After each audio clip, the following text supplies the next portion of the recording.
last years of the 19th century, that human affairs were being watched from the timeless worlds of space. No one could have dreamed we were being scrutinized as someone with a microscope studies creatures that swarm and multiply in a drop of water. Few men even considered the possibility of life on other planets. And yet, across the gulf of space, minds immeasurably superior to ours regarded this Earth with envious eyes. And slowly and surely, they drew their plans against us.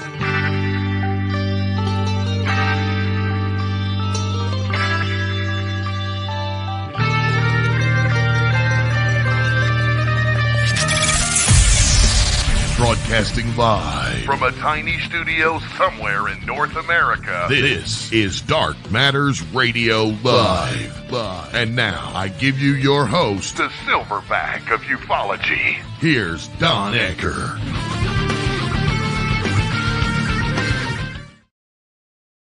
Well, howdy, gang. It's, golly, a little past the first week of March.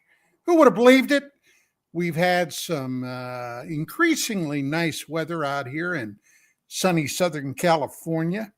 And we got another brand new edition of DMR on right now. My guest tonight is host of iDetective and the Mutual UFO State Director for the state of New York, Mr. Chris Deperno. Always a welcome guest here at DMR. And of course, as usual, he showed up. My God, he showed up. Gerry Kissel. And I don't know if Mark Center made it here yet or not. But let's get them all on screen and see who the hell's here. Oh, there's Mark. Marky. I said it. I'll bet he was taking a nap. Well, it was daylight savings time got him. It was actually both. I was taking a nap and I set my clock a couple minutes to slow. I don't know, but I was a minute late. Did I win a cookie? Yeah, that's it. Yes, you did. A THC cookie from California. Yeah. It makes you feel groovy. Yes, it does. Well, we've had a lot of stuff going on in the news. It looks like the president made good on his threat, although I think he got blocked by a federal judge in expelling some anti-Semitic Hamas supporters back in New York, which I got to tell you, I'm kind of sad to see that stopped or blocked. But Gene Hackman, my God, one of the greats from the acting community, and his wife passed away, had been found for dead in their house for days and days. We're gonna touch on that a little bit. And Chris has been banging around in the abduction phenomena research, and I got some questions for him on that tonight. So, gang, where do you want to start? Gerry, I know you were anxious to address the the Gene Hackman thing. You want to lead it off? Well, we've been talking a lot about it on our shows over on Pop Culture Minefield, and I've been paying a lot of attention to it. And I think the most disturbing aspect of it was, not so much because that's disturbing enough that they were found dead in their homes. First thing that went to my mind was, of course, gas. And I worked in emergency medical services for years, as well as in medical. And I couldn't believe, that they said there was no signs of that. And I'm like, well, what on earth happened? And the mystery deepened, like Sherlock Holmes level, when they said that one of their 3 dogs was found dead in a closet. And I'm like, okay, now that's the most disturbing part of this mystery. It's like, what is going on with that? And finally, everything's been unraveling. The New Mexico State Medical Examiner released his initial findings, which stated that he believes that she died on or right about at the 11th of February. She had, what's that disease called? Hantavirus. Yeah, that's it, hantavirus, which is from mouse and rat poop. They carry parasites and shit. And it's not passable between humans, but, that's how you get it, is exposure to their pee or their droppings. So she was under treatment for that. And apparently she had an episode, and which is why her pills were spilled out on the counter in the bathroom. And she apparently knocked a space heater down off the counter, and she was found on the floor. Both of them were found in the beginning stages of mummification in their hands and feet. That's where it starts. And people are like, well, it's not hot enough. It's like, it doesn't require heat. It requires arid air, which they have there in that part of New Mexico. It's very arid. But again, is the dog. But once we found out that his last episode of being alive was on the 17th, and that was the reading that they got from his pacemaker, and the minute the heart stops, the pacemaker stops working, and it starts sending signals. And so that was the last one. So it's believed he had fallen, he had wandered around the house, probably not even aware, because he suffered from Alzheimer's, and he was in the second to third stage. And he was probably very confused by her being dead, probably not even sure. He probably thought she was just sleeping. And the dog was, of course, upset. And so the likelihood is, and this is the consensus, that he put the dog in the closet. And the dog's isolated from water has about 3 days before it will begin to die.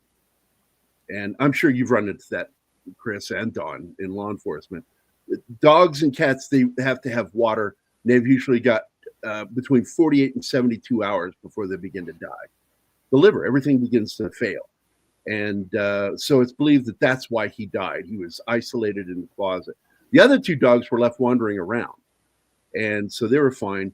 And then, of course, Gene was found in the mudroom right outside the kitchen before going outside the house, wearing a robe over his sweatpants, t-shirt, and slippers. And he had his cane with him. And it was at his side when he collapsed to the floor and just died. There's no mention of any trauma. And they ruled out exposure to any of the gases, methane or carbon monoxide. So it just looks like a series of horrifying events took place in that house. And it's tragic. And then you've got that nut job. And I love him, Randy Quaid, out there, first day saying, he murdered. Can't trust law enforcement. I'm like, are you fucking kidding me?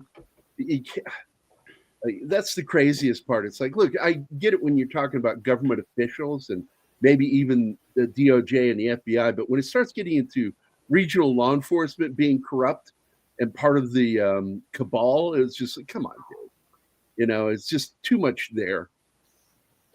Well, and you have to remember his reasoning is that they would kill him to take the money he's making off of the movies. He was the highest paid royalty actor alive at that time, all the way up to February 17th. Right. But it's like, so they're going to kill him to take that money.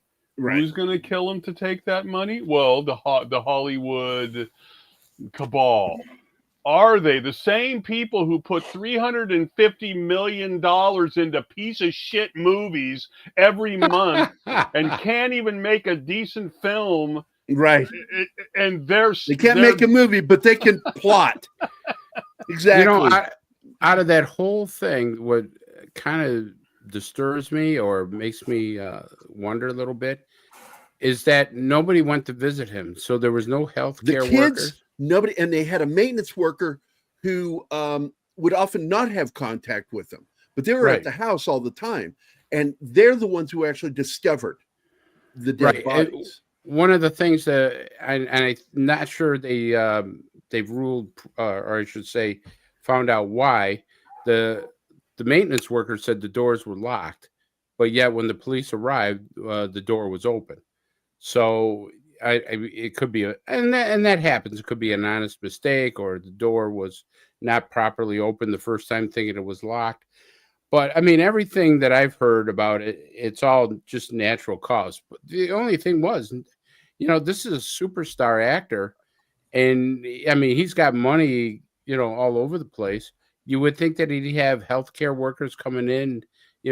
Somebody would have discovered and 3 children. Not one of them showed up. Well, so I mean, what do you do? Really, I don't know. To me, I'm not a superstar actor, except in my own brain, of course. But it doesn't really bother me because I talked to Don about that, and I said, if something like that happened to me and my wife, we don't have a dog, but if something happened like that to me and my wife, how long would it take? Well, I talk to Don almost every day. I don't talk to anybody else but my wife almost every day. I just don't. I live a pretty solitary life. If I'm not having the meetings in my backyard during the winter and stuff, I may not see people for freaking weeks. Other than, granted, I'm get out in my truck and I drive around and I come back. But at 95 and you have issues, you're probably not doing that, right? So if I wasn't doing that, it could be 2, 3, 4 weeks before anybody thinks about where's Mark. Yeah, I've always said the same thing with my daughter because we're really close, my daughter and I. But she's got her own little balls of shit to roll. And when she's working and all this stuff going on, I have seen as much as 5 weeks go by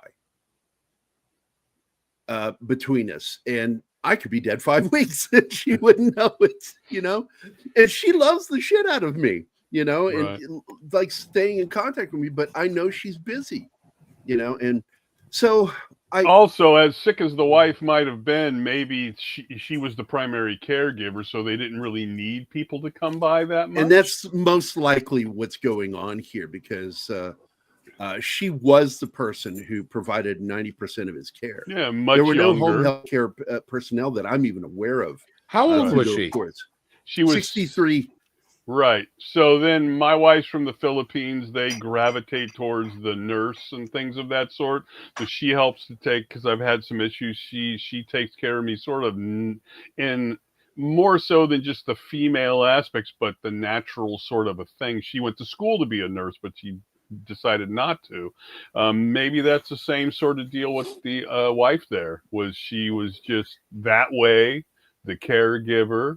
And, they just didn't want to be bothered. It is weird, though, when you're that famous and worth that much money and all that, to not have, like, cameras, right? At least I got a Ring camera. So. Now, I've seen 2 different reports where they kept saying there were not security cameras around the place. But then one of the law enforcement, when the sheriff's department made one of their announcements, says something about security cameras. And I'm like, were there or were there not? Right. So I don't know at this point. It's really it's weird with the Ring camera because I forget about it, and like my wife's gone now for 2 weeks with on a trip with her sister, and she'll like text me and go, "Oh, I saw you went somewhere." Right? Because they just work. She spies on you. Yeah, I guess so. I guess so. So, yeah, it's sad, It's sad that he's gone. Let's go around the room and pick his best movies. For me, I have not only The Unforgiven, but one that nobody mentions, The Quick and the Dead. I love excellent movie. We're going to be doing that in 2 weeks. That was such a odd. I think it was directed by the guy who did the Dead films. I think. Yeah, Sam Raimi. Well, the first time I ever saw Gene Hackman was in, of all things, the Roy Thinnes series, The Invaders. Well, that's because you're old, Don. That's right. That's right. Wait a minute. I'm not as old as him, and I saw that too. I'm older than dirt. And then The French Connection. Bonnie and Clyde was first, and followed by French Connection and Young Frankenstein. And we've been covering a lot of Gene Hackman films. We just did this last weekend, The Birdcage, because I thought that was a hilarious fucking movie. A film that could not be made now. Yeah, oddly, so with some of the language in it. I just thought it was brilliant. And what's amazing is the French play and film it's based on is nowhere near as funny. I've seen La Cage aux Folles. Are you saying the French aren't funny? I'm saying that film was not funny. Are you saying that Jerry Lewis is not funny? No, he is not funny. I love him, but no, he's not funny. Well, I think his top film had to be the French Connection. That really brought him to stardom. Yeah. You know, and he played Popeye Doyle so well. I had a chance to meet Popeye Doyle, the real Popeye Doyle's partner, and we actually talked a little bit about the film. And I mean, he was absolutely says that Hackman played Popeye Doyle pretty well. Well, amazingly, you know, the sequel is not really considered a sequel. It's the movie The 7-Ups, because that was Popeye Doyle's partner. That was the model for that character, the 7-Ups, which I love. The 7-Ups. But a film for me, my favorite film with him though is The Package with Tommy Lee Jones. I love that movie. It's a conspiracy theory film that kind of touches the woman JFK. that played his wife, and I'm trying to think of her name. She was superb in that. You know, I'm friends with her. It's Joanna Cassidy. Joanna Cassidy. I've known her for about 25 years. She's a great gal. She's still gorgeous. I just figured something out about you, Kissel. You're a goddamn name dropper. Yeah, you're fucking right I am.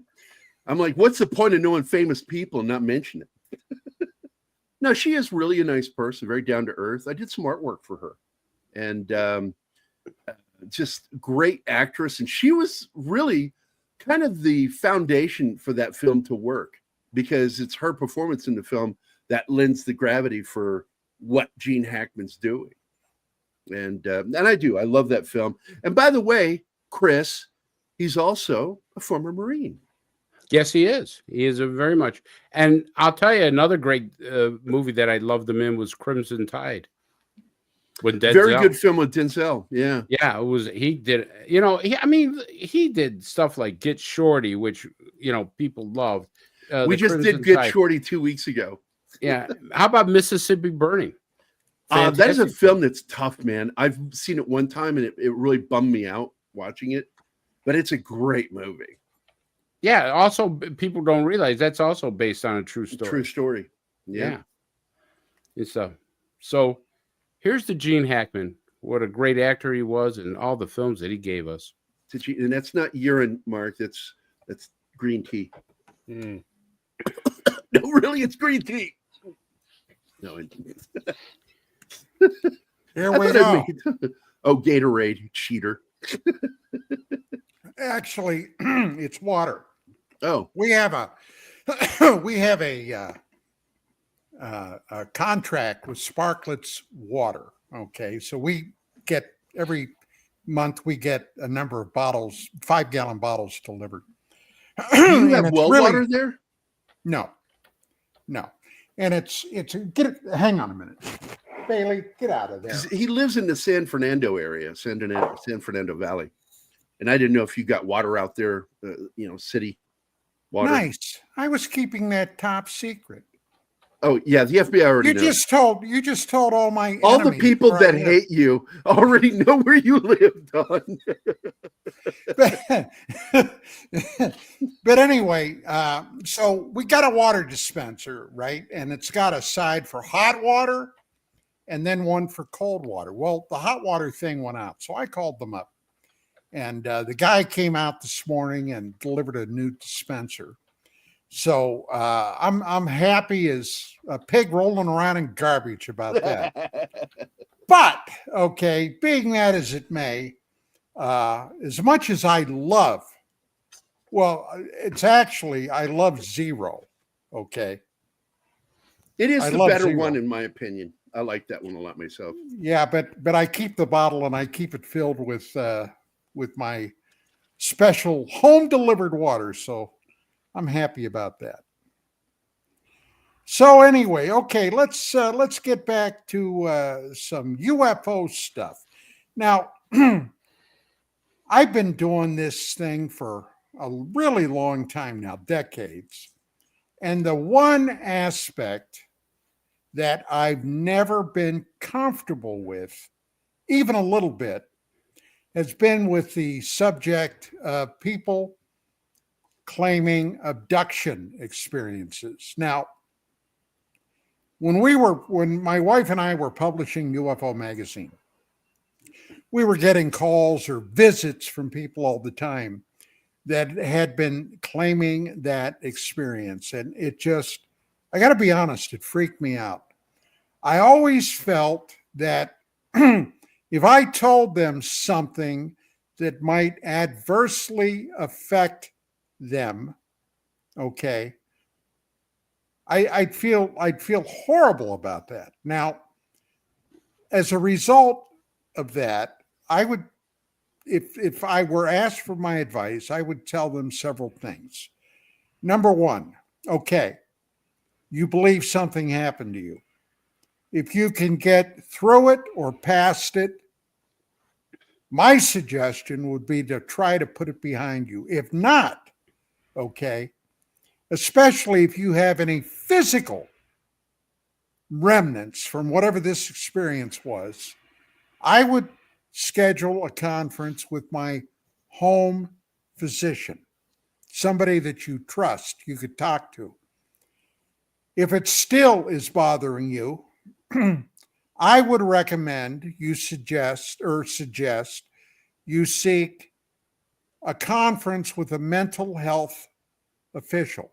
Now, that's not to suggest anything is wrong with you, but it's something you're dealing with. The last thing I would ever do would be to go to a hypnotherapist. Okay, now you're bringing up Betty and Barney Hill. Mostly within the UFO. No. That was different. Betty and Barney was different. Okay.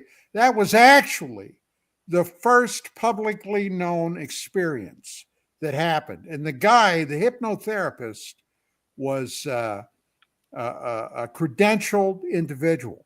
I'm talking about, and out here in California, believe me, I've seen it all.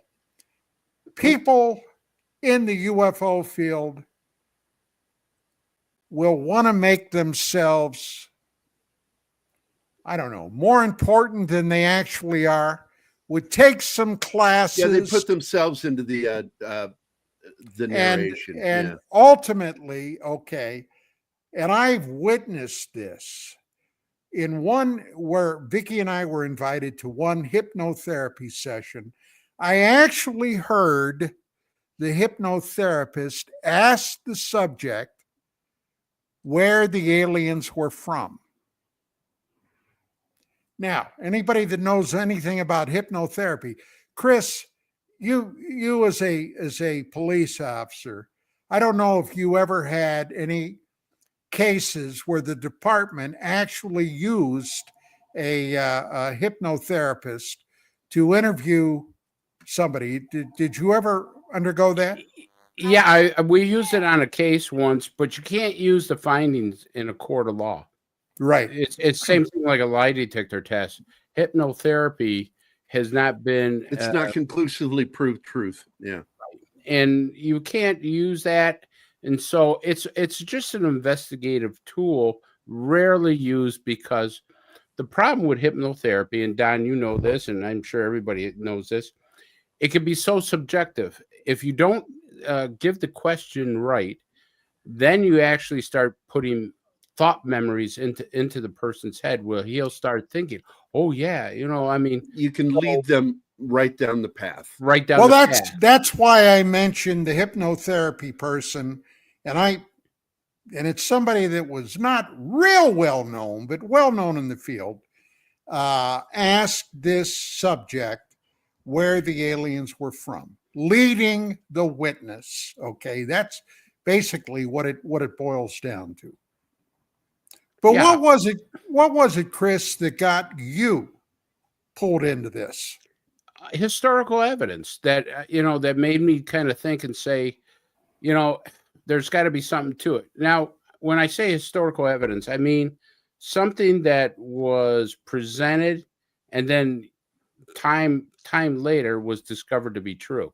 So let's take Betty and Barney Hill's case. So there's been all this talk about that Betty had described a star system, and there was no star system at that time when she was interviewed. Marjorie Fish star map, yeah. Right. There wasn't anything. But years later, they discovered her drawing was accurate. What she was describing was an accurate star system. So, I mean, that's not hard. That, the chances of making that up and being accurate are probably what? It's impossible. Right. It's very hard. Then you have to take the Calvin Parker deal. Now, Calvin Parker and his friend were being tape recorded, and they didn't know it. Now, when you got, and we've seen this before, people secluded in a room, they start to talk and try to make a story. And then you can understand, well, wait a minute, there's a story that's being made. These guys were so scared, they were actually talking about the incident, and stuff. So that made another historical piece of evidence that was true. Then you got to look at, and this is not about abduction, but it makes the whole phenomenon kind of, fit into play. You got to look at Bob Lazar. A lot of people at the beginning thought Bob Lazar was a quack, but think about everything he's talked about. And years later, we're discovering, boy, he's accurate. He's actually describing how a ship would move. And sure enough, we got film of it, years and years later, doing that stuff. So I like to look at historical evidence when I look at abduction cases. And I want to see patterns. I want to see what this person says and that person says, that they don't know each other. One's completely on the other side of the state, and this person lives completely different place, and see how their stories compare without giving any hints to it. I don't want to give any suggestions as I'm interviewing these people. And their stories kind of patternize themselves to be not almost exact, but there's a lot of characteristics that they have similar. And then there's the thing that nobody talks about is the after effects of an abduction. There are very much after effects after a person has abductions. We know what these are. We know this dehydration. We know there's a craving for certain material to eat. There's a craving for certain chemicals as far as minerals that you want to put in your body that this phenomenon has attached to it. And so when we see these type of things, we go, okay, wait a minute, this fits into the pattern now. And, you have to separate the wheat from the chaff. And that's difficult at sometimes because, as you know, Don and Mark and Gerry, there are people who want to make a story to become famous. They want their 15 minutes of fame. And the UFO field is no different. There's people in there that come up with cockamamie stories that are just not real. I mean, we know that, Don. We've talked about that before. And so in order to try to get a good handle on this, you have to look at the patterns that past people have had and see if they fit the people that are just now reporting the stuff. Did you encounter any cases that you've investigated that deeply troubled you? Oh yeah. Yeah, there's been a couple of abduction cases where I kind of go, oh boy, this is not good. Well, first of all, every single abduction case I think is legitimate is the most terrifying, frightening experience. There's nobody that said to me, oh my God, I had such a wonderful time. And then I've had those people say this. Oh my God, I had such a wonderful time, with the aliens. We taught each other jokes, and, my God, we were having a thing. Oh, come on back. Or the lady that said the aliens came down her backyard and had her try to help fix their flying saucer because it was misfiring or some bullshit like that. So I mean, you kind of go, okay, this isn't working for me, and because I asked the lady, I says, well, are you a physicist? Are you an engineer? No, I'm a housewife. And I went, so what'd you do? Kick the engine, or did you take a screwdriver to it? Or, I mean, what? Oh, no, I went out there and I tinkered with this and there. Lady, please, well, let's stop this right now, okay? Because this isn't going anywhere. So, but you have some people who said, listen, I've never been more terrified in my life. As a matter of fact, and I will tell you, a lot of abductees will now, they've never done it before, but after the abduction, they sleep against a wall. They sleep with the lights on. They have a hard time sleeping. They have PTSD. And you could see some of the things that they say that have them. They have reoccurring dreams that they've never dreamt before. I mean, when a lady says, I've been an abduction, and after my abductions, I keep thinking about nuclear war and Holocaust, and I see cities on fire. And I go, well, is that something you had in the past? No. Why would I ever dream about nuclear war? But this is a recurring dream. A lot of them say, yeah, and this is the really strangest thing, but I've heard this a lot. A lot of abductees know when another time they're going to be abducted. And one of them actually tried to take pictures. And for some reason, they've been stopped taking pictures. And I'm trying to figure that one out. But they actually are, something tells them in their mind to put their camera down. And they can't refuse it. So how do you distinguish or distance your work from the Betty and Barney Hill, let's say, that was huge in the media at some point, right? It exploded and they were on the news and all that. There's pollution. They made a movie about it. Right. There's pollution of what people can think and their beliefs from the media, movies, magazines, etc. So as this phenomena got more popular and more popular, that pollution level goes up and up and up and up. So then how does one distance the person, be it if they're under hypnosis or whatever? How does one try to remove that? Because we've all seen that the ETs at one time look like this, and then mostly because of Spielberg and the 90s and stuff, now they look like this, right? Right. Probably in the future they're gonna, well, now the net has been thrown open, cast open, and they have the lizard people and the dolphin people and the tall white ones and all that, right? So it's gotten super polluted since the first episodes of this abduction situation. So how does one sort of say, oh, well, this person clearly has been affected by the movies and etc.? Well, that's a great question, Mark. And some of the things that we do is we kind of look for certain things that are not out in the public. The public, as you says, has polluted this abduction thing. Now they've made movies about it and stuff. But there are certain things that the general public and even the movies do not know that what we look for. And as I said before, we look for cravings of certain minerals, cravings of certain foods. Believe it or not, there is a pattern of that. And, you know, certain things that have physically happened to the body. And, you know, there's certain physical damage that we know happens because it's actually happened to pilots. Very, very interesting thing came out of Gary Nolan. Gary Nolan was given a whole bunch of MRIs of pilots who have had encounters with ships and aliens, and they found white spots on the brain that are very similar to Havana syndrome. And so when these guys have had encounters, they've been given them MRIs, and then they had Gary Nolan take a look at them.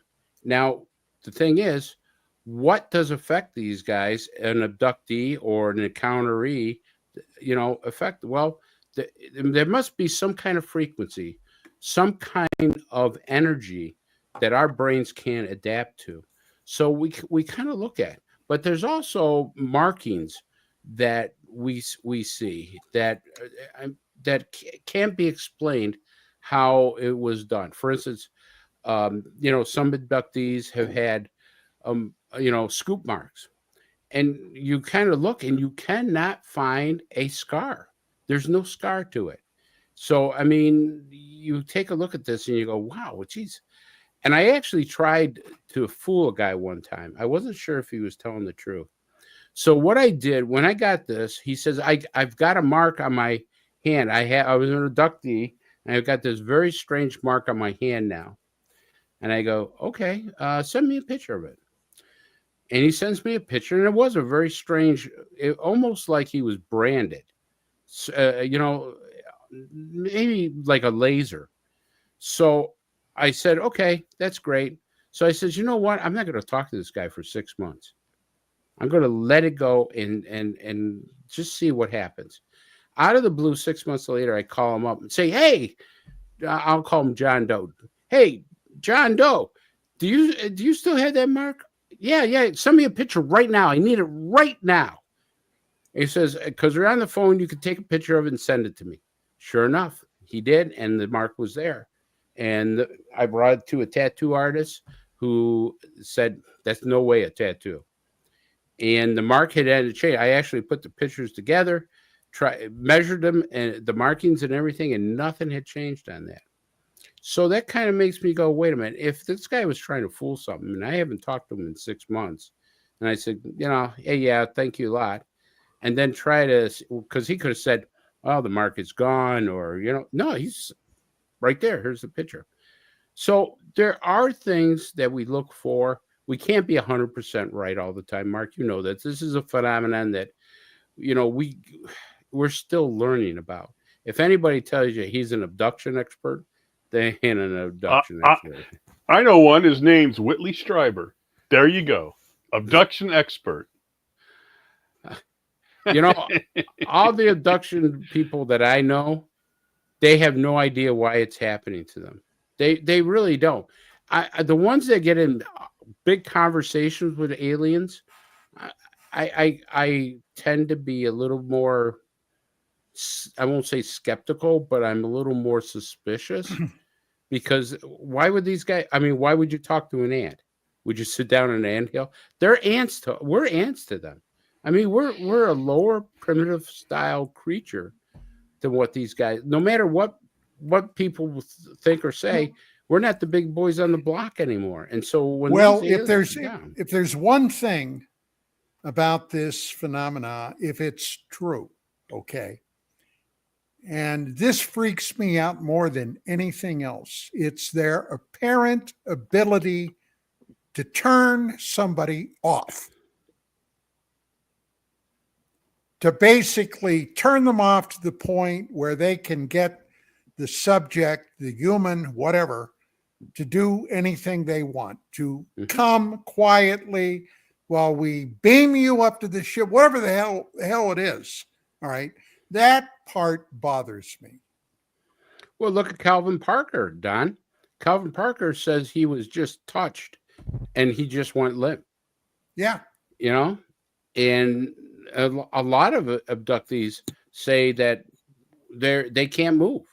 Now, some people say that, well, that's sleep paralysis. You're dreaming that and you become sleep paralysis.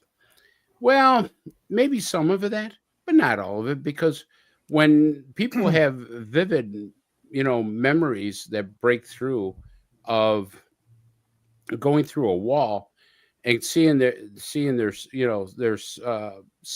going through their ceiling, going into their roof and out and stuff. There's things that they say that make you go, this, they're not joking. They're frightened. Have you ever talked to any of your, well, what the hell do I call them? Your patients? You're not a doctor. But your subjects? No, your subjects. Let's put that right out there. I'm no way a doctor. Okay. But have any of them ever laid on you that they suffered the old hag syndrome? I've heard of the old hag syndrome, but I have not had anybody do that. But they have had reoccurring abductions and generational abductions. They find out that their parents have been abducted, their children have been abducted, Well, that's It the seems allegation by Whitley Strieber, is that it's his children, his wife. Well, I had one in the Pine Bush area that Linda Zimmerman and I talked to. Actually, it was Linda Zimmerman that introduced me to this guy, and his children were being abducted, and the stories were, a lot. And children sometimes, when they tell you a story, they may embellish it a little bit. Not these guys. Everything was really, quite on the up and up. And I've had How old that were with they, children. Chris? How old? I think at the time they were, because this was some years ago, I think at the time they were like 8 or 9, somewhere around there. So I mean, they were, old enough to realize what was going on and stuff. But we do know it's generational. We do know that people have had this phenomenon within the family, and there's been, parts of the family that have never had an abduction within the same household. They may take the mother and not the father, and not the children at that time. And then 10 years later, the child might have an abduction. And, we just have not got a lot of information on that yet because it's still a new phenomenon. Well, going back to my initial foray into this UFO thing, I met and then got to know very well Bud Hopkins, who, of course, prior to his passing on, was the foremost abduction researcher anywhere. Okay, he wrote several books on it. I knew some of the subjects of his books. It was something, but there was one part of Bud's research that I thoroughly disagreed with. And okay, I'll be the first to admit that sometimes I can have a very dark outlook on things. But I was aware through my research, through my investigation, that a number of people had some very dark outcomes from alleged exposure to extraterrestrials. One of them was Frederick Valentek. Now, Hopkins, at that time, and I'm talking about the very late 80s, the very early 90s, in all the presentations he gave, he always told the audience that everybody came back. Okay? If they were abducted, everybody came back. The fact of the matter was, no, everybody did not come back. First and foremost, the Frederick Valentek case. Okay? And I asked him about that privately. I mean, we were talking privately. And I said, Bud, I said, you know as well as I know that not everybody comes back. Why do you tell everybody that they do? And he said, I don't want to scare them. Well, I didn't see that as a real good answer or explanation. How do you feel about that, Chris? Well, I got to agree with you. I don't think everybody does come back. And I'll tell you a couple of reasons why.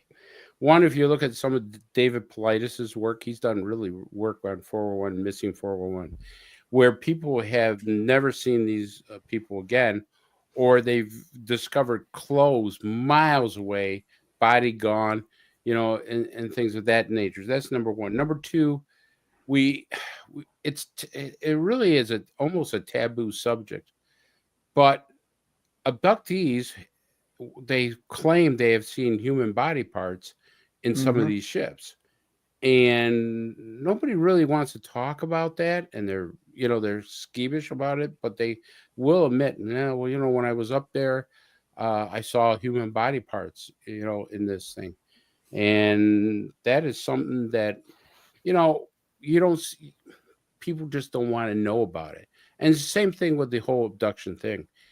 Look, Don, you know this. Mark, you know this. Gary, if a person's kidnapped, it's one of the most frightening things in the world because they do not know if they're going to come back. Right in the first thought of their mind, if your person's kidnapped, and I've worked on kidnapping cases before of actual people being kidnapped, not abducted, but kidnapped. But look at what we say about abduction. We give it a nice word. You're abducted. We don't say you're kidnapped and assaulted and things are being taken out of your body, which is absolutely true.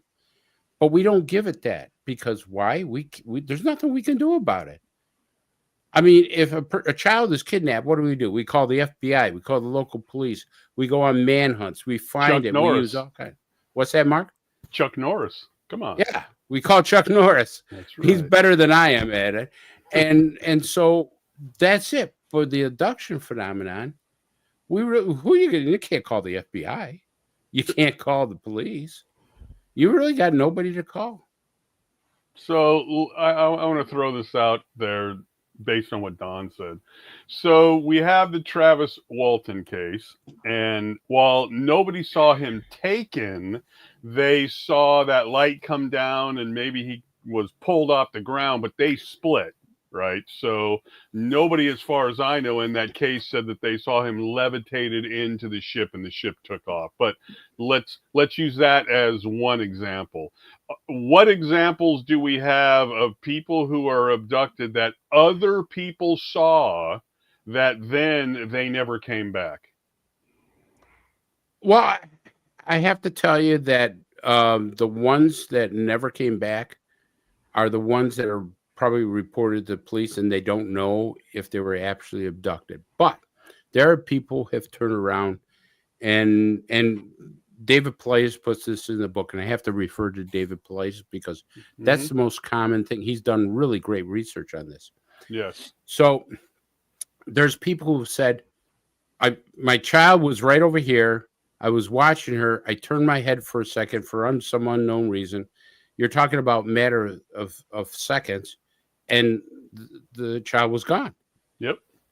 And we have other people who are said the same thing. Oh, I was walking down. Here's one. I was walking down a path with this person. The person went just behind this tree. Gone. Just gone. Right. And so, I mean, if you report to the police, what are they going to do? The first thing they're going to think is foul play, which I don't blame. That's the first thing I would do. But you see the point that I'm making. I'm not saying it's not true. I'm just saying that if we're going to hook up the UFO thing with it, there should be some UFO stuff with it. Well, right? Now, Polides, I knew Polides. I've interviewed him. Okay. And when I interviewed him, and this was over 10 years ago, all right. Who's name dropping, Don? This is something that I was very interested in, and he didn't say it, but his indications when I talked to him, all right, was that somehow Bigfoot or Sasquatch was involved. Now, anybody that's read his books, I've read his books, I've talked to him, etc. And the bottom line is, now I don't know, it's been years since I spoke to Polides, but then his working hypothesis, and he was very circumspect about it, involved Bigfoot or Sasquatch. Okay, so for whatever that's worth. Now, he didn't so much get into the idea of ET and aliens then, but Bigfoot, yeah, Bigfoot he did. Now, the thing I can't understand, there were people, and one of the places where if you're going to disappear, and this is something that was not well known, one of the worst places you can go to is federal forested lands. Okay. National parks. And more people disappear in national parks. And basically, the rangers, the federal forestry personnel that work on you play hell in a handbasket to get any statistics from them. Oh, yeah. They actively discourage anybody trying to get statistics from them. Now, that tells me a hell of a lot. I don't know about you guys, but there was a cover-up going on concerning that.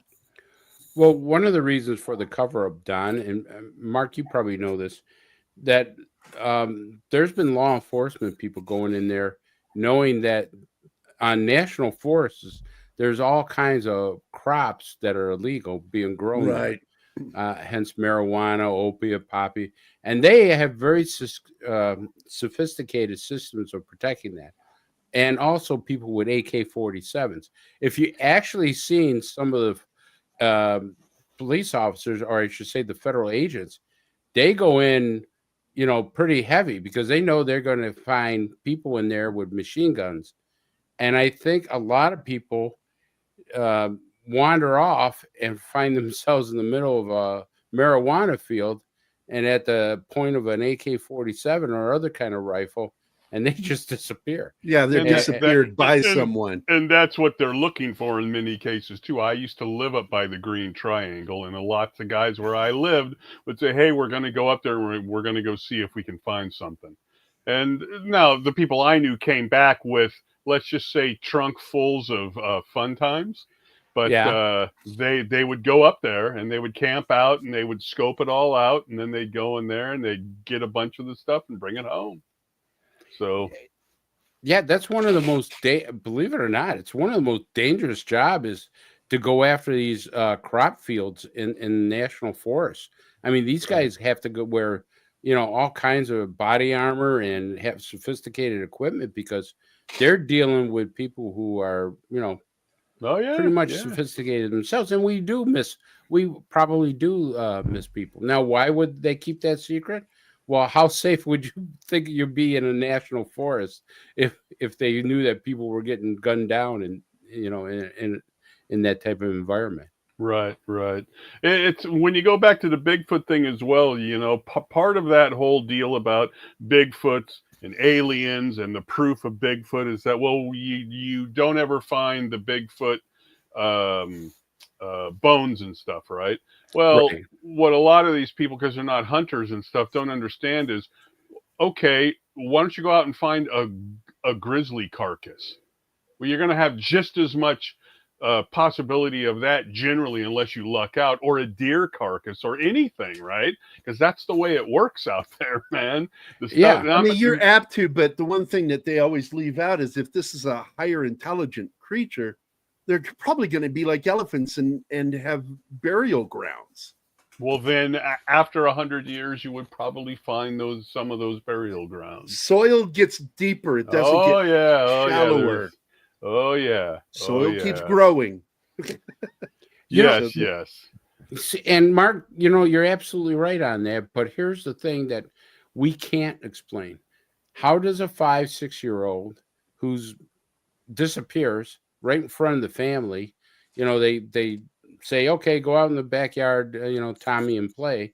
And they look and Tommy's there playing. And next thing you know, Tommy's gone. Yeah. And there's a big field around him. So, I mean, you could see for a good quarter to a half mile because there's no woods. Well, are you referring to that one case with the little girl?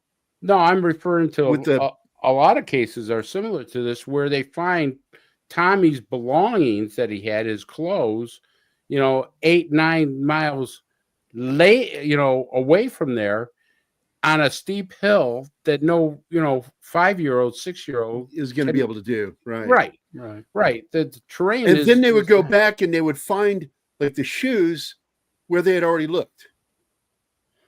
Right. And it already cleared the area. Yeah. I know the story you're talking about. How do you explain, a young kid? There is no explanation. Either somebody's I don't know if there's no explanation exactly. That as investigators on top of us here, you would both look at, well, what sort of evidence were there at the close? Are there combat boot marks and things from dirtbags out there who wanted to use the kid for nefarious projects or something, right? So I don't know what those stories are, but Yeah, it's like I don't have access to what they did to try to answer this, right? I have no clue, but and that's the perfect saying, Mark, is that because of all ufology, the way it is, we can't say definite on any subject. There is not one subject we can absolutely say positively 100% this is correct. Well, when we come back from break, I got something I want to bring up to you. I talked to Don about it, about the Lazar story, and you're a good guy to ask. Oh, boy. Okay. With that being said, ladies and gentlemen, this is Dark Matters Radio.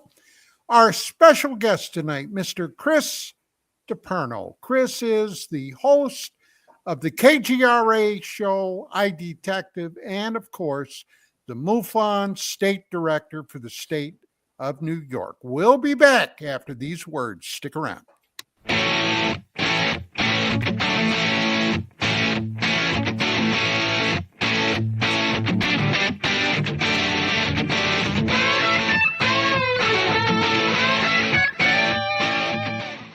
Hey members, the new KGRAdb app is now available on iOS and Android devices.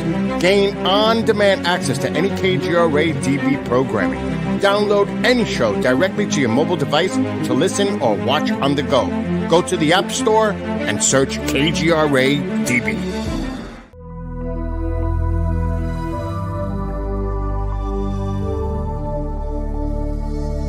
Are we alone in the universe?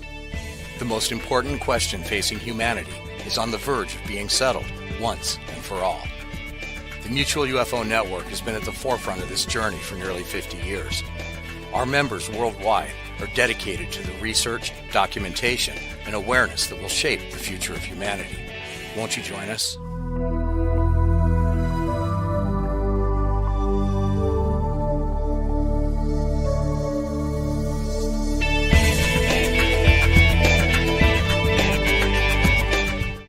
Are you looking to go on a faraway journey that is magical and mysterious, reaping on mystical legends? If so, then Mysterious Adventure Tours is perfect for you. Imagine a voyage to explore ancient mysteries of Ireland, haunted majesties of Scotland, or their chilling Birth of the Vampires in Romania. These small esoteric getaways are limited and do fill fast. So, go to mysteriousAdventuretours.com and book your trip soon. You're listening to the KGRA Digital Broadcasting Network. We provide unparalleled coverage of trending news in the world of ufology, cryptozoology, and paranormal phenomenon. Whether you're watching our video live stream or listening to one of our audio programs, you are getting the best from world-renowned researchers and hosts, guiding you through topics the mainstream won't touch. Miss one of your favorite programs? No problem. Head over to the members area at KGRAdb.com for access to our massive library of award-winning content. Make contact, stay connected, only at KGRAdb.com.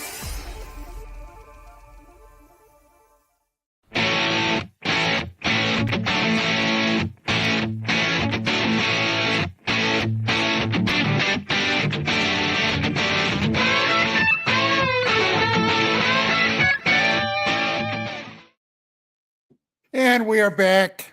You know, I wish KGRA would license some Doors music. You know, Strange Days would be a great theme song for this, don't you think? Yeah, absolutely. Just a thought, Well, we are back. So, gentlemen, let's pick up where we left off. I did want to mention something from earlier that, because I wrote it into our private chat, that it was, because I'm sitting there trying to remember the name of it, is the drawing that Betty Hill drew was later identified as Zeta Reticuli. Yeah, you're right. And it's like the odds of being able to do that the way she did is not just improbable, it's technically impossible. Well, and the Zeta Reticuli star system, you cannot even view it from here in North America. Okay, you've got to go down to Central and South America to be able to see it. So yeah, that was very strange. And the Marjorie Fish map, boy, there were a lot of skeptics that tried to shoot that full of holes and weren't able to.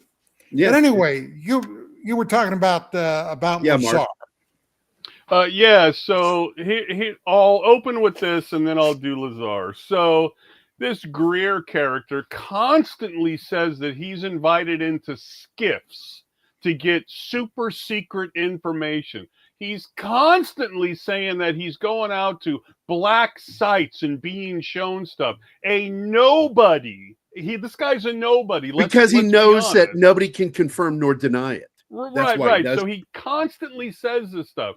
So the Lazar case is very interesting. I can't poo-poo it because I only know what the normal sort of armchair researcher knows. But what really bothers me about this case is that you have Knapp involved, a journalist, right, who brought this guy out, and supposedly this guy has some education from, was it Caltech and MIT? Okay, supposedly. And yet it's been covered up. They pulled out all the information, blah, blah, blah. And I talked to Don about this. And as a detective investigator, he kind of agrees with me. It's like, look, if you're going to do the real research, you're going to take this prick over to those sites. And you're going to walk around with him and you're going to ask him, where did you go? What did you do? What buildings were you in, etc., and build a sort of real world case about, was he actually at these two sites or not? And even though it was a long time ago, you could probably pull forth some names of instructors, some names of people he went there. They saw a concert in the quad of a Doors tribute band, whatever. Nobody's ever done this. Nobody's ever done that. And it's like, well, gee, Knapp, why didn't you do this? Either he did do it and didn't like the response, or there's some, and I'm not an investigator like that. I'm not a detective. Why wouldn't somebody jump on that immediately so he could at least prove, yeah, I parked in A2 parking spot. I went over to this building. I ate lunch here. Up there on the second floor is this and that and the other thing. Nobody's ever done that. They just say, oh, well, his stuff got pulled by the men in black and there's no way to prove it. Well, that's horse shit. Did you want me to respond to that, Mark? Absolutely. Okay. Well, first, let's talk about his story of MIT and Caltech. So I don't know if he went to those places or not. I can't tell you that, but I can tell you how some things are done. And I can tell you on a police type of thing. So let's say I'm asked to go deep undercover. I work for a law enforcement agency. It says, Chris, you're going to go deep undercover. Deep. You're going to infiltrate the Hell's Angels gang, or you're going to, get into somewheres where your cover has to be absolutely completed. Now, you got to remember, some of these gangs or some of these cartels are very sophisticated now. These guys aren't like the television portrays them, where they're dummies running around with just pistols and stuff. The cartels the upper management of cartels are very much educated, very much know what and how to do. They hire, people of tier 1 operator status from military intelligence people and everything else. And so these guys aren't stupid. They're going to look into a guy's background and they're going to try to see if they can find out if this guy is a federal agent or not, and stuff. And they have to be very careful. You have to get a whole new identity. You have to make sure that undercover is protected. So would they pull files? Yeah, they would. If there's any kind of something that would make that guy stand out to them, they're going to try to cover it where they can keep him protected, because ultimately that's what you want to do. You want to keep the undercovers as protected as possible. Now, I'm not saying that happened with Lazar, but it can be done, Mark. You can pull stuff, especially in the age now of modern technology. I mean, let's face it. If the government wants to hack into something and withdraw files and stuff, they can do it. You're right, but this is different. This has nothing to do with his credentials. Nothing. Right. I mean, I'm just giving you an idea of what can be done. Sure. I agree with that. Right. Now, I'm not saying it was done, but what I'm saying to you. All right. But it doesn't matter if it was done or not. Right. See? But that's here's my point. Right. Here's the other thing about Lazar. There are people he actually brought out to the site and said, "Hey, watch this, because we're gonna see this craft and stuff," and which it happened. Now, the other thing, and you brought up a great point about this, they actually did sit Lazar down and say, and they didn't ask him a question about UFOs. They said, "Where do you go eat food? Where do you go take lunch? What color are the chairs? What color are the?" Because they took a person who was actually at Area 51 and they asked him those questions in order to do that. And so they actually did ask him, are the tables square or round? Are the tables this color? Are they made of this? How do you get your lunch? Where are the bathrooms off the lunchroom? You know, where's your human resource office there? Where is, you know, how do you get to a bus or a plane? Where do you have this? Yeah, because that was one of them too, Chris, wasn't it? That he was able to talk about the flight coming in and the shuttles that he took. Right. And that was proven to be factual too. Right. And remember, he also talked about a piece. I thought it was garbage when he said this. But remember, he said there's a certain type of fingerprint thing that you put your hand on. And it actually measures the bones it's almost like an x-ray, but it takes a look at your bones what's inside and can identify those bones, you know, as being you. And nobody's ever heard of that. And that's where people thought, this guy's a liar. But then years later, it's actually true. So that gives a lot of credibility to his story. Well, it does. But why didn't they do this about his education then? They asked him about a super secret place in the desert that somebody supposedly works at to confirm it. Okay. Now, that's not a lot of confirmation, but then nobody asked him about an MIT with 5,000 people there every day and 300 teachers. And I'm not disagreeing with you, because I think some of his starts of his story are embellished. But let's take a look at the guy. Figure out his education, because we know the government has taken people who haven't had educations and built mock stories by around his claims. He made those claims, right, and stuff. But how do you build a rocket car without having some kind of intelligence? I mean, you just can't. And we know for a fact that he built a rocket car. It was the news. I got a friend who did that same stuff, and he never went to college either. Super bright guy, knew calculus, taught himself calculus. And that's my thought. Now, did he lie about his education? Possibly. But was he in the phone book? What was it? Los Alamos phone book? Now, you just can't go to Los Alamos unless you. The only way he's going to go to Los Alamos is by and have a thorough background and being able to know what he's doing there. Unless you get hired as a janitor, in which those guys got to have clearance. They still also have to have clearance.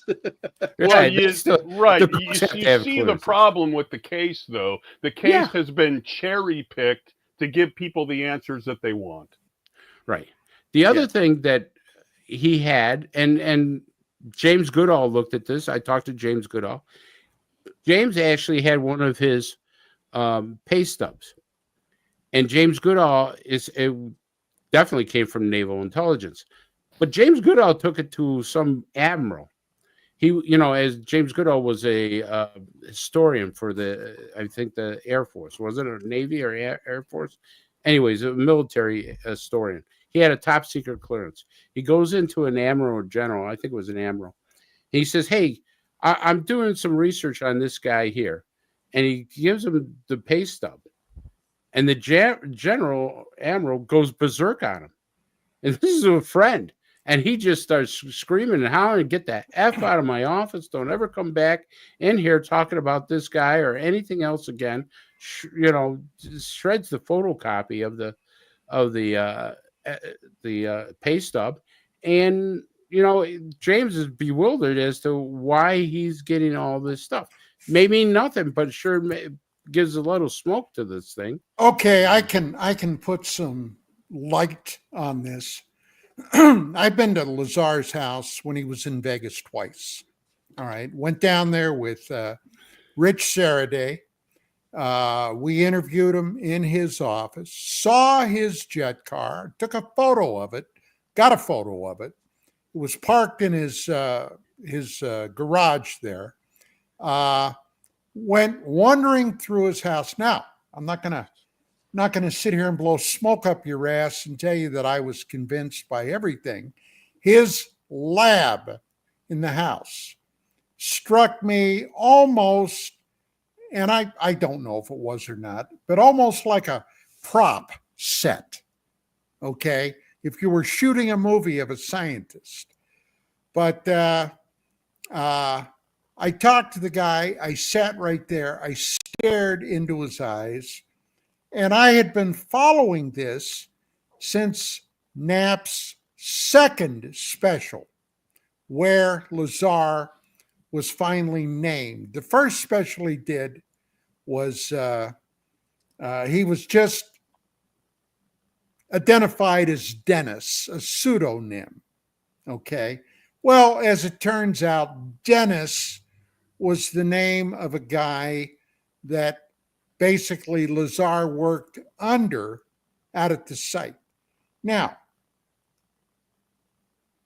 I could tell he was still freaked out by the security procedures that they apparently used out there, including grabbing him, shoving him up against a wall, sticking a gun into his face, threatening to shoot him.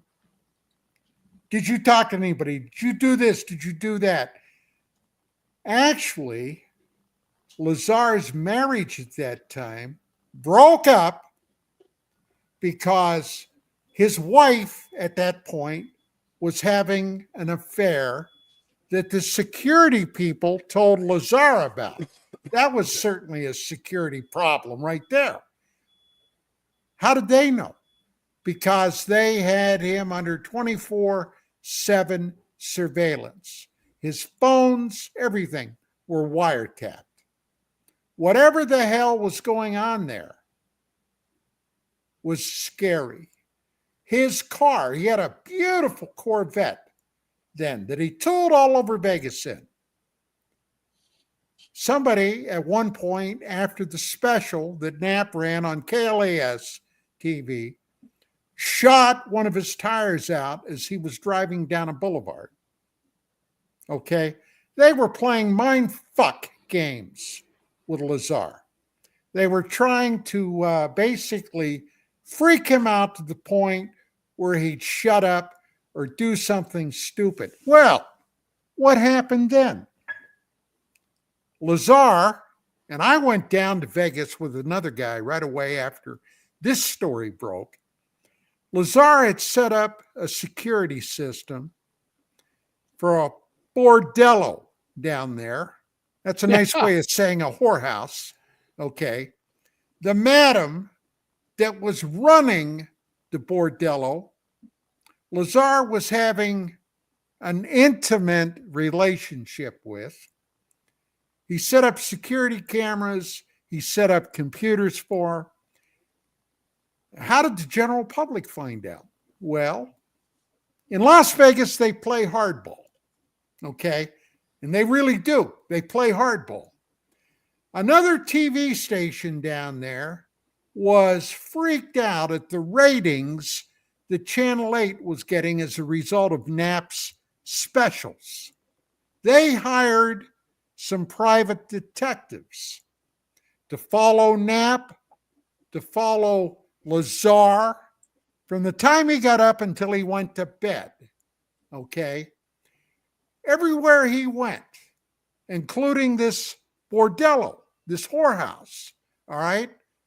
Then somebody tipped Knapp off that this rival TV station was going to run a series of exposés on Bob Lazar, Channel 8, George Knapp, etc.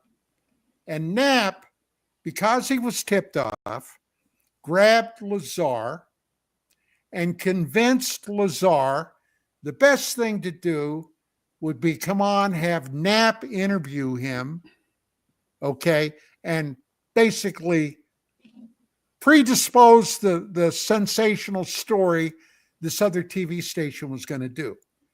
Unfortunately for Bob Lazar, that was an election year, and the DA was running to get reinstalled as the DA. He needed a big public win. So what did this son of a bitch do? They ended up charging Lazar for running a house of ill repute, which he had nothing to do with that. Okay? Nothing to do with it. He was banging the madam, and as a favor, he set up these computers and security cameras. That was it. But they were going to put Lazar in the slam for like 3 to 5 years, okay, if they would have got a conviction. So, hey, look, I'm telling you, I was up to that damn story. Did they get mud on their face over that, I hope? He ended up copping a plea. Okay. One could make the case that he did have something to do with running that place. One could make that case because he helped set up the infrastructure of that place. Yeah, so well, maybe. So his hands were dirty. It just may have been, look, I'm having sex with this broad and I'm going to help her out. But one could easily make the case, you knew what you were doing. You knew what she was doing. My only point is that with somebody like Knapp, as good as some of the work that he did, nobody decided to at least put a pin in the education aspect of it, or try to put a pin in that. And I just find it interesting that that case has, this is all hindsight, of course. Well, look, I understand. You and I have beat this dog many times, but this is my personal, my private read. Oh, I get it. I get it. No, Lazar is one of those guys that said, look, and I'm paraphrasing, but this is my story. Same story I've been telling for 35 years. Personally, I don't give a shit whether you believe it or not. I think he does. I think he does, or he would just stop telling it. Nah. He could care less. Look, I'm talking about, I met this guy in the very beginning. Now, I can say this. On a personal level, I would have to say I doubt he and I would have gone out and had a beer together, okay? There was something about Lazar that I was coolish toward. And, you know, with me, with my background, he probably felt the same way, which, hey, I get that. Yeah. Ask Chris, when people find out you're a cop or were a cop, they get a little hanky, don't they, Chris? Oh yeah. What'd you do for a living? I was a retired homicide detective. Oh. Yeah. Oh. Hey, I got a phone call. See you later. So it is interesting that I know that he brought people out there to look at interesting lights in the sky. That's a proven fact. You know who else did that? And I'm not discounting what he did. No, it makes a good show, Mark. It's great that you asked these so questions. did Sean David Morton. Mm-hmm. He brought people out there to show lights in the sky. Now, granted, those are probably the jets going in and out. But regardless, he did the same thing. Other people have done the same thing. But right? the thing about Lazar, all right. Now you gotta know the other players that were involved in all of that malarkey. John Lear. Yeah. Gene Huff, who at that time was probably, I would have to class him as Lazar's best buddy. He knew that Wednesday nights is when they tested these things. Right. Okay. Whatever these things were. And the reason they did it above the mountains, the Groom Mountains, was because Wednesday had been determined to be the least likely night. They would have a lot of traffic going out there. Okay. It was just said to be, hey, this is when we're going to do it. Well, Lazar knew that. And he took them out there. They videotaped it. Yes, I saw them. This thing, boom, took off, and it was making all these crazy maneuvers around the sky.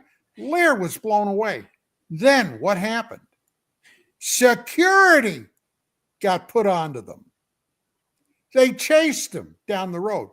That's when the next time, Lazar went out to the site. All right. They grabbed him and they shoved guns in his face. All right. He broke the Holy of Holies. All right. There was probably nothing more ultra top secret, if in fact these things are recovered UFOs, UAPs, in the world, not even the hydrogen bomb. Okay. This was more covert, more top secret, more deep black than even the H-bomb. And Lazar blew the whistle. Now, I got to tell you, I was involved in intelligence shit in Vietnam when we were at war with the North Vietnamese communists. I personally observed some sketchy shit. I'm shocked that Bob Lazar is still above ground and breathing, if in fact that's what he did. Now, why do I say that? Do you guys know the name Carl Wolf? Yes. Okay. Wolf was a friend of mine. As a matter of fact, we did some TV stuff together out here in LA about the time, well, it's a long story. I'm not going to go into it. But Carl Wolf had been an Air Force electronics technician with a top security clearance. All right, back 65, 66, when the first moon probes were being sent up under the auspices of the Apollo program to photograph the moon and find possible landing sites when our astronauts went up there. On the rear of the moon, the side we never see, okay, the back side of the moon, they photographed some amazing buildings and structures, according to Carl. Now, how did he find out about this? At the time of these missions, okay, the technology was such that the probe, the ship, would be circling the moon in various degrees of the orbit, and they would photograph a strip, okay, as they're going around. As they photographed the script, it was radioed back to Earth to a facility in Langley, Virginia, where the CIA is based, but it wasn't at CIA. It was a NASA facility, and they would print these strips out, and they would end up making a giant photograph by layering these strips together. Well, one or two of their printers broke down. So Carl's CO gets a call. They need a technician over there. He's got to be checked through, all right, into this facility. He's got a security badge. He's got all that kind of stuff. He's got to show them. He gets over there. He said, this is what he told me, and I interviewed him too. I've got the interview. That when he got in there, he noticed that here were all these scientists that he saw that were from apparently all over the world, friendly toward America, of course.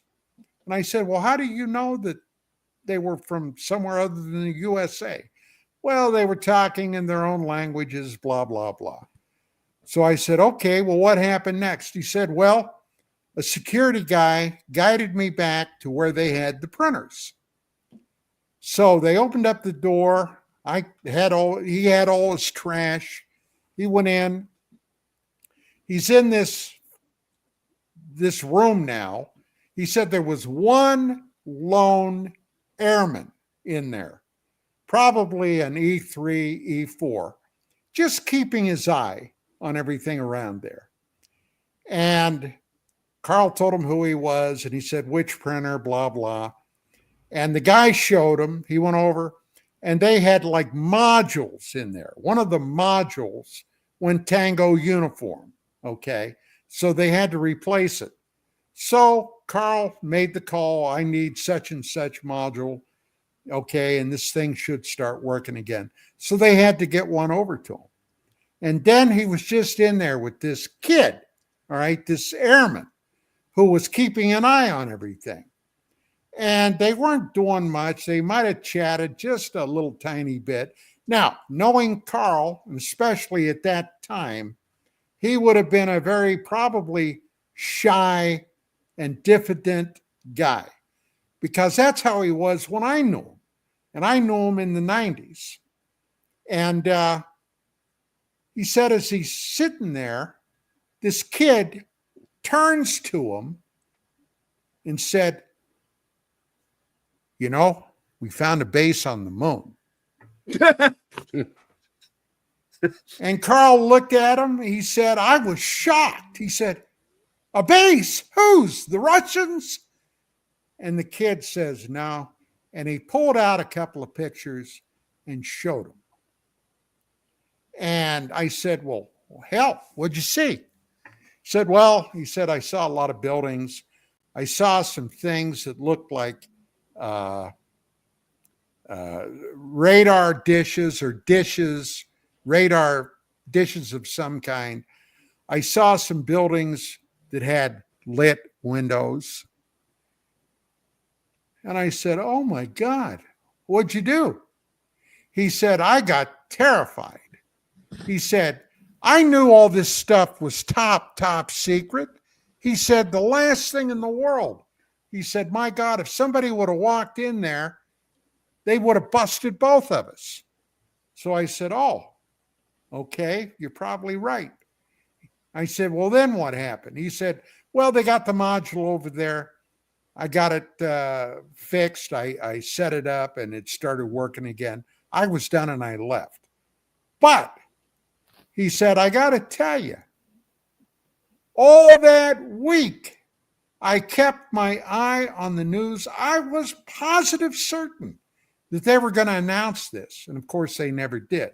Now, the first time publicly, now we interviewed him in UFO Magazine, and I interviewed him on my show, Dark Matters Radio. But the first time he ever publicly really talked about this was that thing that Stephen Greer put on in, what was it, 2001 or 2002 at the press club. So, hey, okay, all well and good, but then what? Well, one day, Carl is out riding his bicycle. Somebody ran him over, hit and run, never found out who, and he's dead. Now, coincidence or not? I don't know. But Carl is dead. Bob Lazar is still alive. But Carl Wolf is gone. So back to that Lazar thing. If he went back out there, evidently with Huff and Lear again, because you said, well, he went back out there and he got grabbed and a gun was put. Well, no. It's when he was supposed to report for work. They didn't go back out there spying on the thing. It's when he was supposed to go to work. You see, they would call him up. He didn't go there every day. They would tell him, you're going to be here on this day And then the next time you're going to be here is on that day. Right. So when he was supposed to go to work and they went and they basically accosted him, did you ever hear any stories about, I hate to even say his name, Lear, because I think he's a freaking moron, but Lear or Huff being accosted in a similar way because they were brought up there and shown stuff they shouldn't have been shown? No. I got a story that I was accosted and I had a top secret clearance and stuff. They will come after you if they thought you did something wrong. Sure. I walked into a room I wasn't supposed to walk into.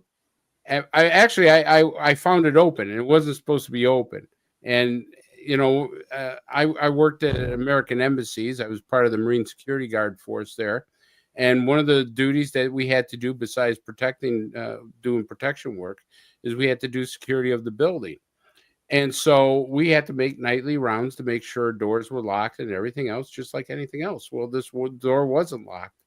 And I walked in and I saw stuff that, hey, I better get out of here. But of course, I had to write it up.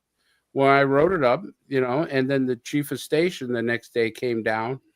And I'll tell you what, I would rather face a whole bunch of terrorists than face him, because I had the idea I was going to be put in a desert somewhere and my name wiped off the face of the earth. These guys, some of these guys don't play good. They don't play fair, and they don't play good. That's one of my problems with the research protocol of unidentifieds in this whole thing.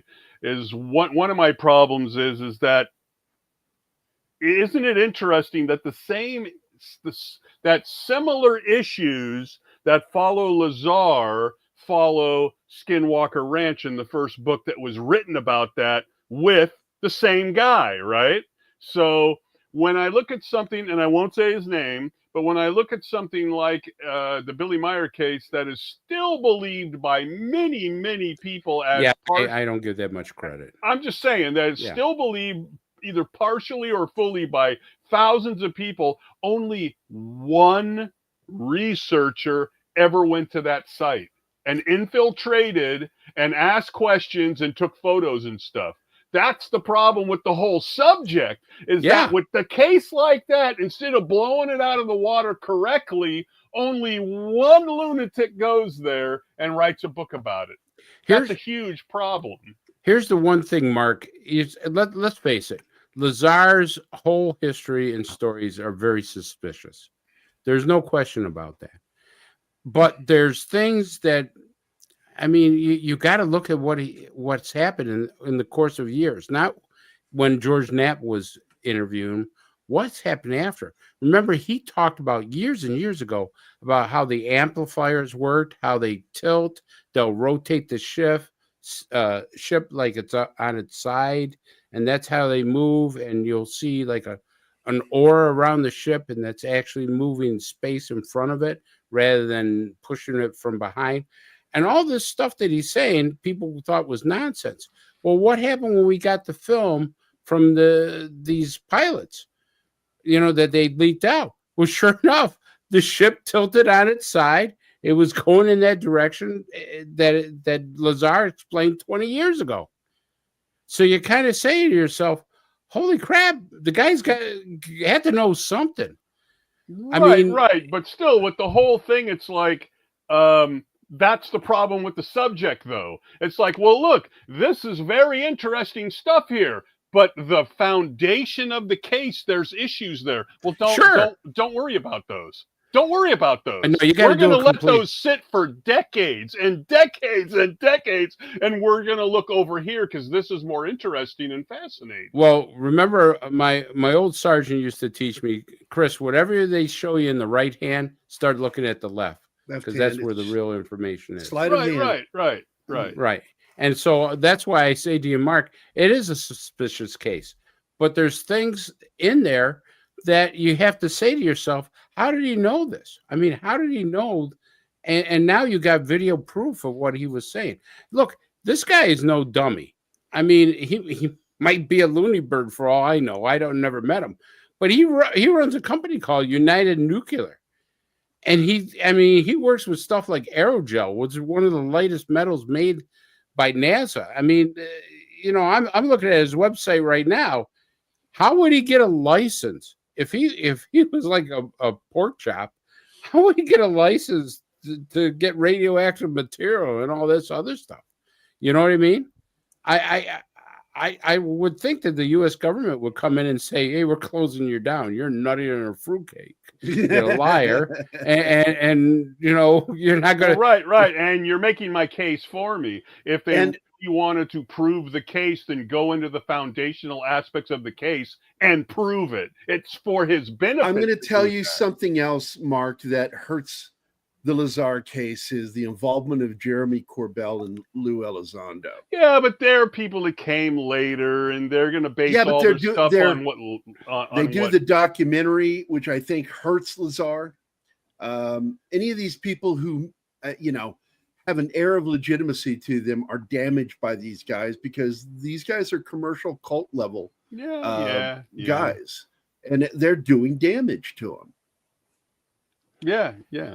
Well, yeah, everybody talked about isn't there an element now called element 15? It's supposed to be an unstable. Well, they've argued that it doesn't work the way that Lazar described. Right. It's 115. They made a little bit of it. I'm no expert at this, but they said there's no way that this. Now, granted, he may have called it 115, Lazar, right? But he's not in charge of any of this. So when they do create 115 in the lab, well, that's their 115. You know what I mean? Well, yeah. One thing we gotta so would absolutely make Lazar's case is we got to prove there's an S4. Nobody's really proven to me that there's an S4. I'm not saying Lazar didn't work there, but I'd like to see more evidence about an S4. Sure. I mean, we know that Area 51 is real, but how many people have actually come out and said, "Hey, I worked at S4 too"? Well, you see, that's part of the shtick. Now, although we haven't had any close contact in the last several years, back in the day, in the 90s, I had a lot of contact with Knapp. All right. And every time, because that was a case, the Lazar thing always fascinated me. And that was a case of, I dug as much as I could dig, all right, as time went on. And I asked him questions. Now, one of the things I asked him, now you got to remember that before Lazar, all right, nobody even knew Area 51 existed.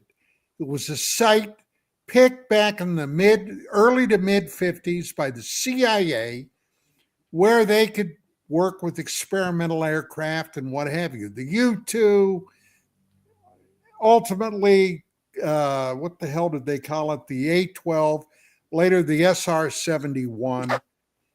And Oxcart. So Oxcart, yeah, that's right. So I asked Knapp about that, and I said, well, did you know that there was a secret place? He said, yeah. He said, I've worked on other stories that had nothing to do with UFOs, aliens, or anything else, but guys who were working out there. Now, you got to remember, there was a lot of Cold War stuff going on. The commies, the Soviets, were all over that place like fleas on a hound dog. Why? Well, for one thing, because of Area 51. They knew, the Russians knew, had an idea what the hell was going on out there.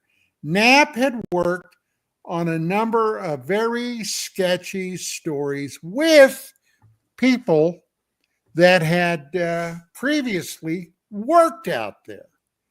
And I asked him, did you ever hear of this place? He said, oh, yeah. He said, long before Lazar. So, if you're to believe George Knapp, he knew about this before Lazar.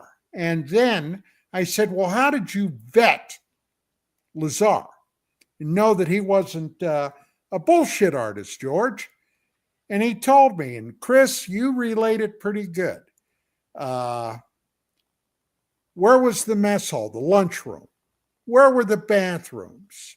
What color were the walls? What kind of tables did they have in there? All right, et cetera, et cetera. And he said Lazar passed that with flying colors because Knapp had used those same questions with some of these other people that he had investigated years before.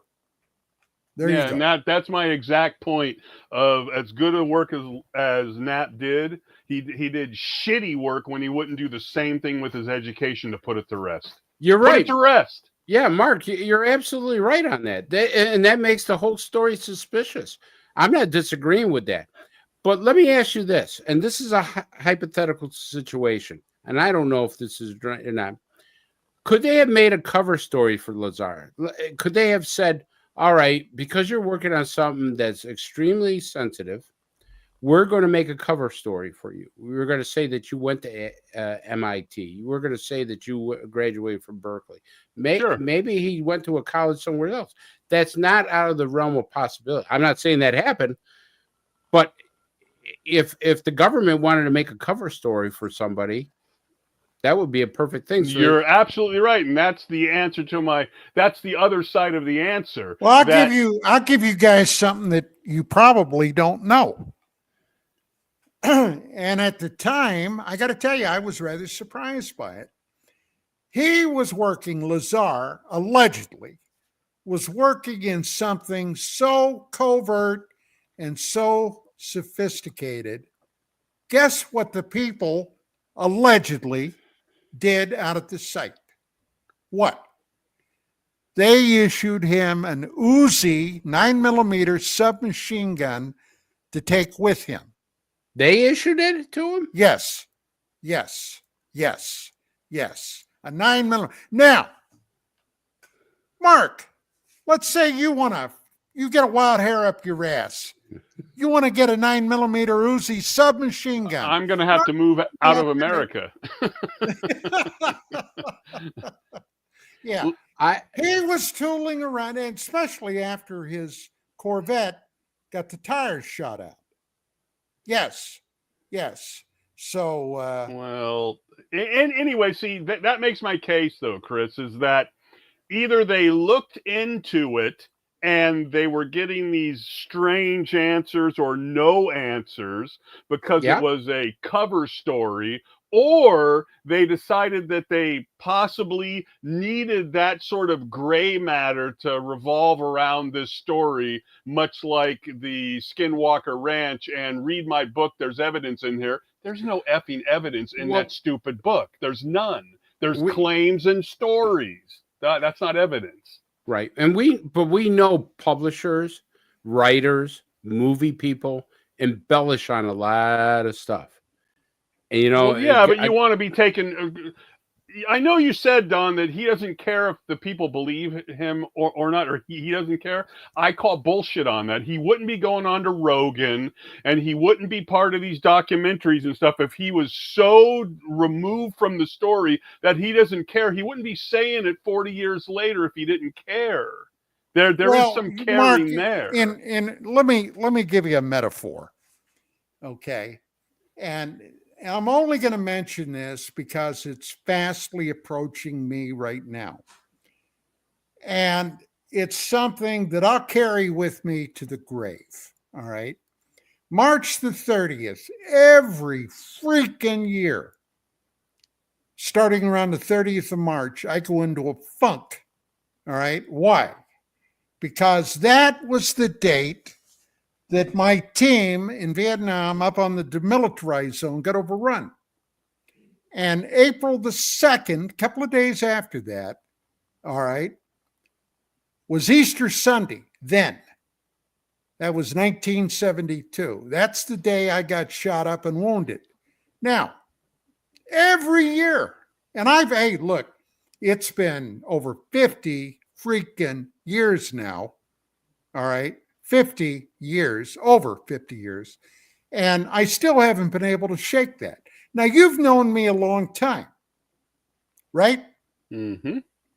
You've known me a long time. Am I lying about that? Well, no, but you're also not going on TV and on to documentaries talking about it. No, I'm not. But, okay, the thing with Lazar,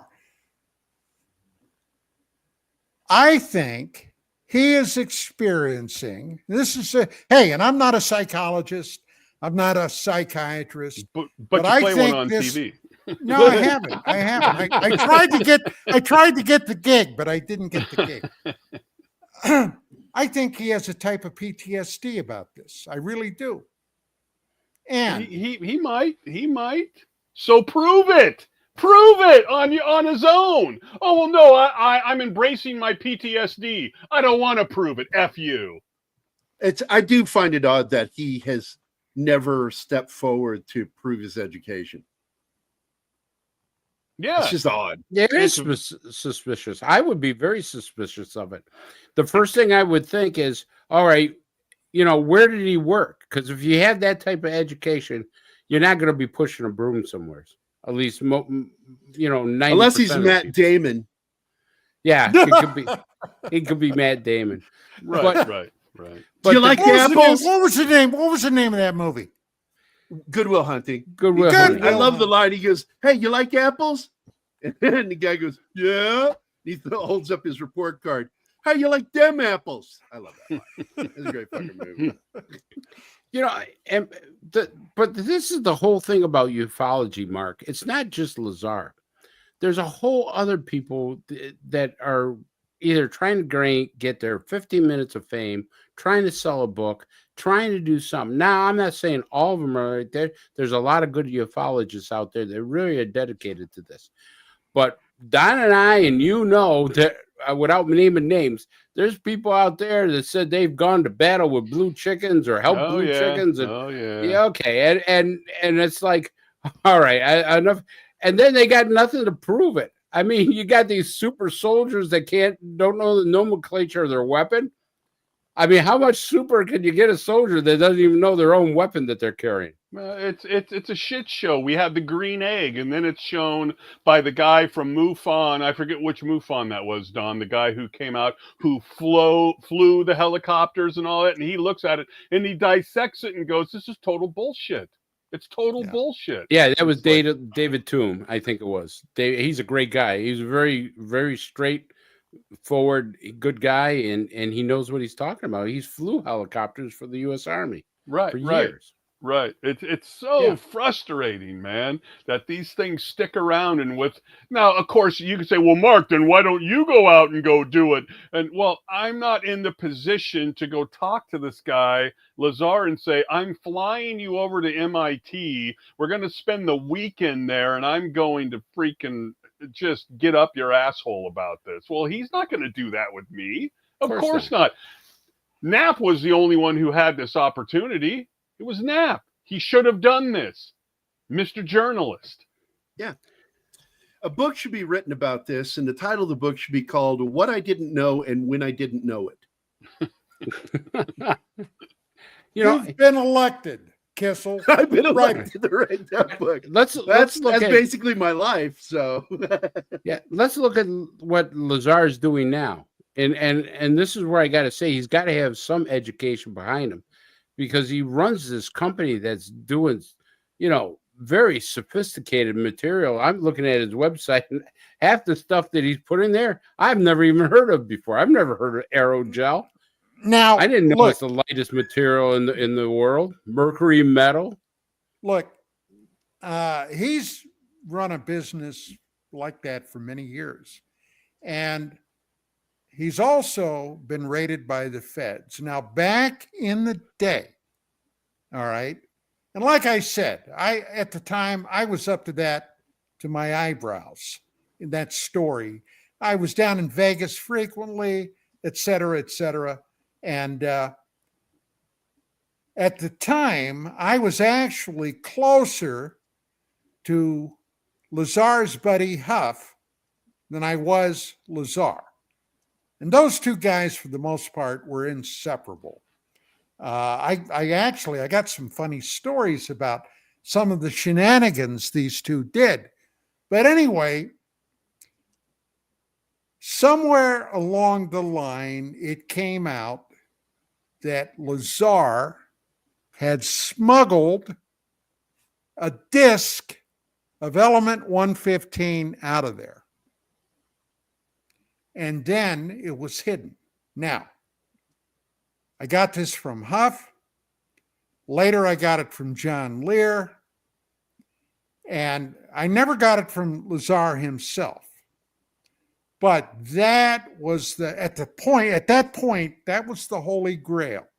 Mm-hmm. The Holy Grail was they had one of these discs of element 115. Now, kind of, if we were to talk about this like it was Star Trek, okay, that would have been the dilithium crystals that the Enterprise needed to run.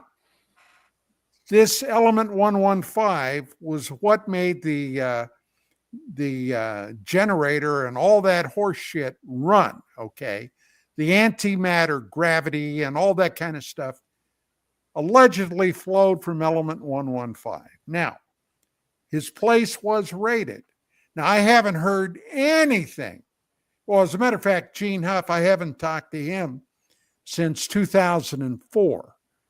But getting back to this, now, whether they really did, whether they had something that they stashed, it's hard to say. But like I said earlier, Lazar is still above ground and running around.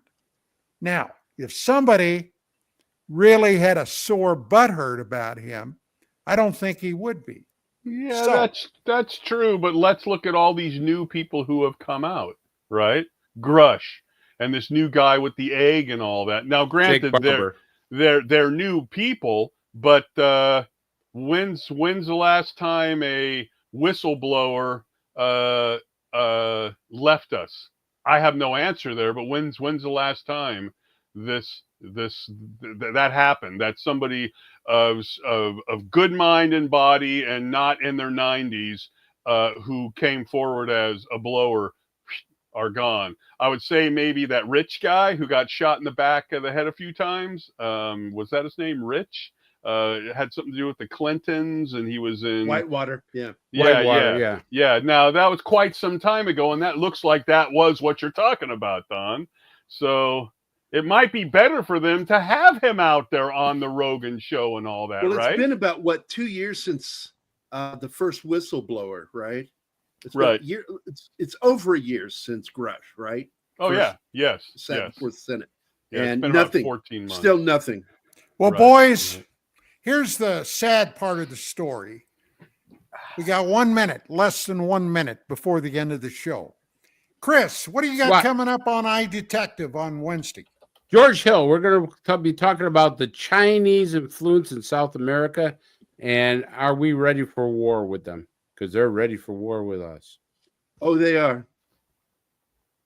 That's scary. Okay. It is scary. Mark, you got anything going on, buddy? I'll do it early. You're living the bachelor life right now. I am. The wife's gone for another week, and the side of the yard's being fixed up with concrete and all that, and I'm eating bad food, and I'll say it early. God bless Sam and Dean Winchester, so I don't get caught up. Gary, you got anything, buddy? And we got a lot of shows coming up. Still celebrating Gene Hackman's life, his career. But right now, I just want to say, hey, for my love for Harry Carey, Cubs win. Cubs win. That's it, gang. That's it for this week. We'll be back again in a week. In the meantime, have a great week.